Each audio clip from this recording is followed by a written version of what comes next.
hipnoterapi ini sebagai salah satu ya dokter ya, bukan juga semata-mata itu hanya pengobatan, jadi sebagai salah satu pengobatan untuk gangguan ansietas menyeluruh. Gimana nih kinerjanya nih dokter? Ya, jadi hipnoterapi itu adalah bentuk pendekatan. Itu lebih softnya seperti itu bahasanya, pendekatan. Karena ibaratnya kita sebagai psikiatris itu punya banyak amunisi. Ke dokter sana dikasih obat, kan bisa ya menjadi salah satu pilihan itu adalah si hipnoterapi ini nih dokter. Ya, yang saya sampaikan itu adalah amunisi. Amunisi itu kapan di waktu yang tepat, kapan kita mau pakai, apakah kombinasi, apakah bagaimana, itu adalah suatu pendekatan yang memang perlu experience. Jadi terkadang ada orang juga alergi kan, saya hipnoterapi ya, dia mikirnya wah ini nanti saya dikerjain kayak di TV-TV gitu kan. Karena yang itu ditahu masyarakat ya, luas kadang-kadang udah reject kan. Jadi kita pendekatannya dulu, yang penting bina rapotnya dulu. Assalamualaikum warahmatullahi wabarakatuh. Hai, berjumpa lagi dengan saya Dr. Sela dalam acara podcast Seksi Ansietas PPPDes KJI. Dan pada episode kali ini kita bertemu dengan salah seorang psikiater, Dr. Muhammad John Abrahim, spesialis kedokteran jiwa. Gimana dokter kabarnya hari ini? Ya, insya Allah luar biasa. Alhamdulillah. Jadi pada episode kali ini dokter kita bakal berbincang nih tentang hipnoterapi juga, tetapi mungkin kita khususkan pada gangguan ansietas menyeluruh nih dokter. Jadi sebelum kita berbincang nih, kita kemarin sudah membahas tentang hipnoterapinya. Kali ini kita mau bahas lebih spesifik nih dokter. Jadi dok, sebelumnya kita kan sudah berbincang, dokter sudah menyampaikan hipnoterapi ini bisa dipakai untuk pasien-pasien yang memang mengalami gangguan di amigdalanya nih dokter ya. Berarti apakah efektif nih dokter untuk digunakan pada pasien yang mengalami gangguan ansietas menyeluruh nih dokter? Oke, sebelum kita berlanjut kepada ansietas menyeluruh, ada dalam literatur menyebutkan ansietas itu apa. Ansietas disebutkan the hyperestimation of the situation, but the hypoestimation of the self-esteem. Jadi dia memperkirakan keadaan itu terlalu berlebihan, tetapi di satu sisi dia memperkirakan untuk kepercayaan dirinya di dalam mengatasi permasalahan itu terlalu rendah. Akhirnya ketemulah kecemasan. Tetapi di satu sisi kita tahu bahwa hidup ini penuh dengan tantangan. Apalagi orang sekarang ada yang kerjanya nggak jamin ya, 2 mingguan. Ada orang cuma kadang-kadang posisi manajer kadang-kadang per bulan bisa berubah. Atau tantangan sekarang ada artificial intelligence dan segala macam yang mengancam untuk pekerjaan-pekerjaan orang. Nah, ketika itu terjadi, itu kan secara otomatis itu kecemasan kan. Hyperestimation of the situation juga perlu kita untuk mengantisipasi sebagai jalan mitigasi terhadap berbagai tantangan yang ada. Tetapi ketika kita mempersiapkan mitigasi dengan beberapa tantangan, tetapi kita memiliki self-esteem yang tinggi, nah itu nggak ketemu untuk cemasnya, gitu ya. Bisa teratasi gitu ya dokter. Iya, jangan kita bilang tenang saja. Tenang, padahal itu cuma self-talk untuk menghibur diri. Padahal tantangan kehidupan itu begitu cepat. Orang yang tadinya manajer bisa turun, bisa berubah gitu dokter ya. Itu tantangan, itu bikin cemas. Kalau kita tidak punya mitigasi plan A, B, C di dalam menyikapinya, mungkin cemasnya lebih dalam. Karena realitasnya seperti itu sekarang. Beda dengan zaman dulu. Orang bisa jadi direktur bisa 5 tahun, bisa segala macam. Sekarang bisa turun per generasi. Betul sekali, tantangannya sangat berat. Nah sekarang supaya nggak ketemu antara hyperestimation of the situation, tapi kita self esteemnya lumayan tinggi. Jadi itu ketemu tuh. Oh iya, saya sanggup lah dalam mengatasi ini. Saya kan udah belajar coding misalnya Python segala macam. Saya belajar ini buat mengupdate diri saya. Bisa saya mengikuti gitu ya jadi tantangan. Self efficacy-nya dia merasa saya bisa mengatasi itu. Nah ketika itu nggak ketemu tuh, walaupun kita bikin mitigasi terhadap segala kemungkinan, itu nggak ketemu untuk jadi ansietas. Tetapi apabila kita hyperestimation of the situation but the hypoestimation of the self esteem, ketemulah cemas. Nah itu inti mula daripada kecemasan. Kecemasan ya dokter ya. Nah sekarang kita berlanjut lagi kepada untuk GAD itu sendiri ya, gangguan cemas menyeluruh. Nah, ketika itu terjadi, ini melibatkan banyak hal kan. Jadi ketika kita gangguan cemas menyeluruh ini sifatnya kan bersifat floating ya untuk itunya ya. Kecemasannya, Kecemasannya, kemudian juga overtalknya itu udah sangat-sangat seperti racing ya, seperti itu. Nah, jadi itu tetap intinya memang bagian dari kecemasan. Dan memang itu yang tertinggi di dalam kecemasan itu sendiri. Dan yang dilibatkan juga ya mirip-mirip juga, yaitu pada untuk level amigdalanya juga, kemudian juga serotoninnya. Nah, itu yang yang memang ya seputar itu juga seperti itu. Iya, berputar pada neurotransmitter itu gitu dokter ya. Ya, betul. Jadi dokter gimana nih dokter? Kan kita bakal cerita tentang hipnoterapi ini sebagai salah satu ya dokter ya, bukan juga semata-mata itu hanya pengobatan, jadi sebagai salah satu pengobatan untuk gangguan ansietas menyeluruh. Gimana nih kinerjanya nih dokter? Ya, jadi hipnoterapi itu adalah bentuk pendekatan. Itu lebih softnya seperti itu bahasanya, pendekatan. Karena ibaratnya kita sebagai psikiatris itu punya banyak amunisi. Ya, jadi amunisi itu kan banyak. Jadi seperti, mohon maaf ya, saya kembali kepada film Rambo. Kalau pernah nonton film Rambo, tuh Rambo itu punya bazooka, punya M16, punya granat, punya pisau komando, punya apa lagi dia ya. Pokoknya panahan kalau masa pernah itu salah satu episodenya pernah ada itu. Banyak amunisinya nih dokter. Betul. Tetapi kalau kita nonton film Rambo, ketika dia mendekati campnya Vietcong ya, yang Vietnam itu kan, tapi dia nggak langsung pakai bazooka ya. Iya. Dia pakai pisau komando, yang itu kan. Ujung-ujungnya kalau tergantung kondisi nih dokter ya. Betul. Ujung-ujungnya kalau di film itu yang seingat saya ya, film udah lama itu. Jadi kalau dia mau melarikan diri aja tuh, membawa Sandra gitu kan, melarikan diri dari itu, barulah bazokanya keluar. Iya, benar. Wah, meledak. Nah, seperti itu juga, kita jangan juga hanya mengandalkan satu amunisi. Iya. Tetapi kita harus percaya dan menguasai amunisi itu. Tapi kalau kita hanya setengah-setengah, ya kan, yang ini setengah, itu setengah, itu namanya amunisinya bisa meledak ke diri kita sendiri. Iya. Makanya saya sarankan, ketika kita menguasai suatu skill, suatu pendekatan approach psikoterapi yang pas, itu kita diusahakan benar-benar menguasainya. Menguasai ya dokter. Jangan baru pelatihan tiba-tiba udah ini apa. Iya. Jadi nanti kita ya memang harus banyak latihan. Makanya saya bilang kalau kamu mau sukses hipnoterapi, latihan dulu ke 100 orang. Nanti rasakan bagaimana orang yang tidak sugesti, bagaimana tanda-tandanya kelihatan. Iya. Jadi itu semua bisa dibaca. Ketika dibaca, apa tindakan kita, bagaimana kita counter terhadap, karena kan semuanya punya dinamika ya. Iya, kasusnya berbeda-beda. Iya, makanya saya bilang kalau cuma pegang pasien hipnoterapi cuma 2, 3 gitu, itu belum skillnya itu belum kita scale up. Tapi kalau udah minimal 100 saja kita pegang, itu udah kita berjalan tuh otomatis. Kalau yang begini nih, begini nih. Kalau ini begini nih. Udah cukup yang manuver gitu dokter yang banyak. Ini orangnya audiovisual nih, ini orangnya ini nih apa. Jadi kita bikin itunya. Clustering pendekatannya gimana. Termasuk sugestinya juga kalimatnya agak berbeda. Karena emang gangguan mental ini sendiri sangat bervariasi ya dokter ya. Betul. Setiap orang tuh bisa manifestasinya berbeda, masalah yang dihadapi berbeda, gejalanya juga berbeda. Betul, gitu dokter ya. Betul. Apalagi kalau khusus dengan gangguan ansietas menyeluruh ini dokter, seperti yang dokter sampaikan tadi dokter, ada free floatingnya lah, hal yang dicemaskannya pun banyak nih dokter ya. Iya. Jadi apalagi ada gejala fisik, ada nanti ketegangan dokter. Jadi kalau nih ada pasien nih, kan kadang-kadang kan pasien juga udah coba nih ke dokter sini dikasih obat, kemudian coba juga ke dokter sana dikasih obat. Kan bisa ya menjadi salah satu pilihan itu adalah si hipnoterapi ini nih dokter. Ya, yang saya sampaikan itu adalah amunisi. Amunisi itu kapan di waktu yang tepat, kapan kita mau pakai, apakah kombinasi, apakah bagaimana, itu adalah suatu pendekatan yang memang perlu experience.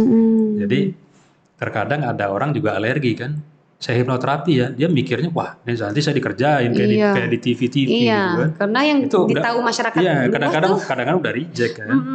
Jadi kita pendekatannya dulu, yang penting bina rapotnya dulu. Ketika dia bina rapot, dia memang percaya, trust kepada kita, sehingga transference di dalam pengobatan itu menjadi lebih efektif. Tapi kalau dia masih 50-50, kemudian kita menawarkan banyak hal pada dia, tetapi dia menjadi tambah gamang, itu malah tidak efektif. Karena karena ibaratnya kan ini bukan bim salah bim abrakadabra. Iya. Kita Ada proses ya dokter ada ya. proses pendekatan, bina rapot, dia nyaman segala macam. Nah, nanti ibaratnya kita sebagai, istilahnya kalau psikoterapi itulah kita sebagai supir bus. Jadi profesor saya bilang, Prof Aris ya, bilang kalau kita itu sebagai supir bus untuk psikoterapi. Nah, jadi dia mau turun di mana? Mau turun di Pasar Klewer, apa di Laweyan? Nah, itu terserah dia. Kita cuma mengarahkan, oh ya kalau turun di Pasar Klewer nih di halte yang ini, saya antarkan dengan aman. Dia mau turun di di Laweyan, silakan, kita yang mengantarkan. Jadi tetap keputusan di pasien dan kita ini hanya mengantarkan dengan aman, dan mudah-mudahan bisa menjadi solusi bagi dia. Dan berarti benar ya dokter ya, basic dari hipnoterapi ini si pasiennya harus bersedia dulu dan percaya dulu gitu sama kita. Lebih baik begitu, karena kita kan ada etikanya, tidak shock induction. Kita ada etikanya di dalam melakukannya. Jadi makanya ada informed consent dan segala macam yang memang benar-benar dia sudah siap untuk kita lakukan. Jadi ketika pasien sudah menjadi lebih siap, lebih efektif nih dokter ya, diharapkan si hipnoterapinya nih dokter. Betul.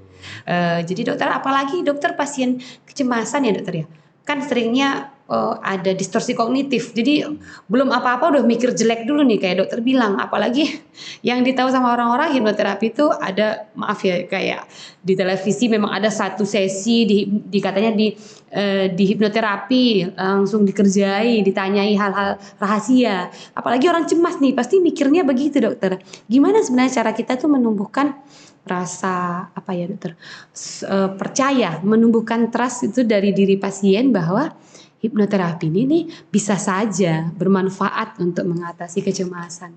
Ya, jadi yang saya katakan, yang pertama adalah bina rapot. Jangan ujuk-ujuk langsung saya hipnoterapi gimana. Nggak usah, itu simpan aja dulu. Kan kita punya amunisi banyak. Iya, benar. Jadi amunisi mana nih yang untuk momennya tepat, sehingga psikoterapi itu menjadi lebih efektif. Jadi sugesti juga itu enggak kita berharap, wah sugesti ini pasti tepat. Enggak juga. Terkadang roots masalahnya itu lebih dalam dari itu gitu kan. Misal pasien saya tangannya dipakai jarum pentul segala macam, self-harm. Kita berpikirnya itu, oh ini masalah karena kata dia kan, kata pasiennya, ini karena ujiannya gak lulus, akhirnya bermasalah dan dia merasa tertekan. Itu hanya berita permukaan. Tetapi kalau kita dalami pakai psikoanalisis dengan Freud itu lebih dalam, ternyata masalahnya bukan itu saja ya, ternyata terbuka bahwa misal ternyata papanya dulu waktu dia kecil suka pakai kekerasan dengan ikat pinggang, pemukulan seperti itu. Mungkin kita bisa sugesti malah masuknya ke situ, ke insecure-nya terhadap tokoh yang dia idolakan. Jadi ternyata sosok yang panutan dia itu yang jadi masalah. Iya, roots-nya jangan kita yang permukaan, karena nggak lulus ujian begini, enggak. Orang itu tidak tiba-tiba dia gangguan. Jadi misal, dok, saya nih mulai berubah gangguan mental nih gara-gara saya dipecat. Iya. Oh, kata siapa? Dari 10 peristiwa dari pemecatan misalnya 10 orang. Iya. 9 orang asik-asik aja gitu kan, masih optimis ada pekerjaan yang lain. Kenapa Anda sendiri yang bermasalah? Berarti kan bukan stresor itu, berarti ada yang di bawahnya lagi yang menyebabkan itu hanya pemantiknya aja itu. Jadi kita melihat bahwa kita harus memperdalam sebetulnya apa nih, roots-nya apa. Makanya kalau bisa di dalam psikoanalisis itu lebih dalam. Nanti psikodinamiknya bagaimana kita mainkan. Jadi mudah-mudahan itu match dengan kuncinya. Gitu. Jadi dokter, cerita tentang psikoanalisis dokter ya. Saya pernah baca, tapi saya nggak mendalami lebih dalam dokter. Hipnoterapi ini bisa juga digunakan sebagai analisis dokter. Maksudnya menggali informasi selain untuk memang menanamkan sugesti. Jadi yang saya baca itu hipnoterapi itu sebagai analisis dan juga sebagai sugesti. Apa benar begitu nih dokter? Ya itu terjemahan aja, interpretasi orang silakan seperti itu. Cuma yang jelas kita secara korteksnya, secara kognitifnya kita gali dulu. Kita gali datanya gimana, filenya gimana. Menurut kita nih penekanannya di sini. We have noticed that this is the real problem of his cause of the damage. Ketika kita tahu itu, berarti udah kita mainkan ini untuk apa yang memang benar-benar roots problemnya. Iya, menjadi masalah utamanya gitu dokter ya. Jadi kadang-kadang kita itu kadang-kadang pasien itu kan mengarahkan ya. Ini dok, saya sakit perut nih karena saya diputus cinta dok. Ini. Kita diarah-arahkan ke situ. Padahal seharusnya tidak ke kiri, seharusnya ke kanan sumber permasalahannya. Jadi itulah bagaimana pendekatan kita membaca apa yang benar-benar gangguannya. Jangan kita disetir pasien ke kanan, kita ikuti ke kanan. Ternyata seharusnya kita ke kiri kata Google Map-nya gitu kan. Gitu. Jadi memang kadang-kadang kan juga pasien kita itu tidak bisa mendefinisikan permasalahan dan perasaannya dokter ya. Menurut dia yang jadi masalah putus cintanya nih. Padahal ternyata ada masalah dengan orang tuanya, misalnya pola asuh. Iya gitu ya dokter ya. Jadi kalau untuk ansietas ini sendiri dokter gimana prosedurnya untuk hipnoterapi atau semua itu sama untuk semua kasus gitu dokter? Ya, yang saya katakan tadi bahwa kita punya banyak amunisi. Ya, jadi ada amunisi yang dipakai tunggal, ada yang kombinasi, ada yang juga dengan farmakoterapi. Jadi kita itu tetap melihat situasi dan keadaan, pendekatannya bagaimana. Jadi ibaratnya kalau ibaratnya saya katakan tadi, kita ini hanya supir bis. Iya. Kita mau mengantarkan. Itu aja, cuma bisnya pakai Transjakarta, apa pakai Mikrolet, apa pakai apa kalau di itu kan. Iya, itu benar-benar. Kita sesuaikan aja dulu. Yang penting tujuan mulianya bahwa ini ada perubahan dan kita berusaha semaksimal mungkin apa yang bisa terbaik untuk orang ini. Gitu. Jadi memang sangat bersifat dinamis gitu dokter ya. Sangat bergantung dengan masing-masing keadaan masing-masing pasiennya nih dokter. Betul. Berapa efektif nih dokter si hipnoterapi ini untuk kasus-kasus kecemasan nih dokter? Ya, jadi memang dilakukan repetisi itu lebih baik di dalam melakukan hipnoterapi. Dan kebetulan sejak COVID-19 corona itu, 2019. saya menambahkan alat tambahan. Jadi alat tambahan bagaimana secara indrawinya kita tutup. Yaitu dengan pakai earphone, pakai penutup mata. Nah, karena waktu itu kan COVID kita tidak bisa dekat-dekat ya. Iya, benar. Saya sendiri juga agak takut itu kan. Pada saat itu dokter. Iya, jadi saya nggak bisa. Akhirnya pakai wireless jauh, pakai mixer segala macam. Pas saya lihat itu kualitasnya malah lebih bagus. Gitu. Lebih pas dan kita bisa pakai earphone sendiri dan pasien pakai. Lebih safety juga dokter jadinya. Safety waktu itu ya. Jadi ketika itu kualitas suara lebih baik dan juga kita bisa masukkan musiknya di dalam itunya. Jadi delta waves, beta waves, saya masukkan aja jadi dia lebih bisa efektif. Nah yang kedua belakangan ini saya gunakan bagaimana ketika saya live langsung untuk menterapi. Nah terapi itu kalau bisa langsung bisa dalam bentuk rekamannya langsung kerekam di alat saya. Makanya saya pakai Lexis rekam untuk yang itunya. Jadi ketika selesai, kemudian ada rekamannya juga. Kemudian nanti saya colokkan ke USB dan saya pindahkan ke HP pasien. Dan nanti saya suruh untuk pindahkan dan dia dengarkan berulang dengan menggunakan earphone. Jadi itu mungkin lebih enak kan repetisinya dan segala macam. Biasanya sampai bisa berlangsung berapa lama dokter untuk satu pasien? Ya, jadi kan seperti ini aja. Memang ketika kita melakukan untuk induksinya, terkadang ada yang agak cepat, agak ribet, agak itu memang perlu itulah. Beda-beda orang. Iya. Makanya ketika yang kemarin itu kan 65 tahun, saya curiga nih, jangan-jangan nih ada demensianya nih. Nah, demensia kan bisa jadi ada psikotiknya, dan kita juga tahu itu kontraindikasi. Kontraindikasi dengan hipnoterapi. Tapi memang saya wawancara tidak dapat itunya, cuma dari afeknya kan kelihatan itu. Kelihatan. Nah, di situ saya perlu waktu tuh, karena dia agak-agak terdistrak gitu kan. Terdistrak ketika mulai kita lakukan sesi ini dokter ya. Iya, makanya ketika itu saya udah mulai nyaman dan saya mulai merasa yakin, ya udah, pasti barulah pas di sugestinya tuh masuk. Oke dokter, ini saya terikuti alur, nanti takutnya kelamaan juga nih dokter. Tapi jadi satu inti yang saya dapat bahwa sebenarnya hipnoterapi itu tidak sesimpel itu yang dilihat sama orang-orang nih dokter ya. Jadi emang perlu juga untuk psikiater sendiri perlu pengalaman gitu dokter. Enggak hanya sudah menghipnoterapi beberapa orang gitu, ternyata bisa sangat kompleks dokter ya. Dan semua prosedur hipnoterapi ini sangat bersifat dinamis, sangat bergantung dengan keadaan si dan pasien. Menggunakan etiko-legalnya. Oke dokter. Oke dokter, terima kasih banyak sebelumnya sudah berbicara. Sebenarnya panjang lebar nih dokter, membuka rasa penasaran saya nih tentang lebih jauh tentang hipnoterapi. Mudah-mudahan kita punya kesempatan lain dokter untuk berbincang lebih banyak lagi tentang hipnoterapi dan tentunya tentang masalah-masalah mental issue lainnya dokter. Dokter, terima kasih banyak atas waktu yang sudah diluangkan nih untuk datang ke seksi ansietas. Mudah-mudahan nanti ada waktu untuk berjumpa kembali dokter.